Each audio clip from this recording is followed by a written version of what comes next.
তড়িতের system loss. ঠিক আছে, তড়িতের system loss জিনিসটা কি? তড়িতের সিস্টেম লস বলতে মানে ধরো তুমি 220 দিচ্ছ, 220 দিচ্ছ, কিন্তু ওই তারের তো পরিবাহের যে রোধটা আছে ওইটা তো একই আছে, ওইটা তো চেঞ্জ হয় না, তাই না?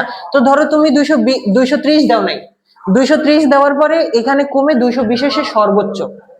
এখন ধরো তুমি 220 দাও নাই, 230ও দাও নাই, ধরো 210 দিছো, 210 দেওয়ার পরে এইখানে একটা রোধ আছে না তারের, ওই তারের রোধের কারণে এখানে ওই যে ভোল্টেজটা আরেকটু কমে যাবে না? এই যে রোধের কারণে, ওইটা তো ইন্টারনাল একটা রোধ যেটা তোমার তারের মধ্যে আছে, তাই না? তো এটার কারণে তোমার রোধ একটু কমে যাবে। তো এই যে কমে যাওয়া, এই যে প্রতিনিয়ত ধরো 210 দিচ্ছ, আউটপুট 200 পাচ্ছ, 220 দিচ্ছ, আউটপুট 210 পাচ্ছ, এই যে 10 ভোল্ট কমে যাচ্ছে কন্টিনিউয়াসলি, এইটাই কি তড়িতের সিস্টেম লস, মানে হচ্ছে কমে যাওয়া বা ক্ষতি হয় যেটা। ঠিক আছে, এটা হচ্ছে রোধের কারণে হয়।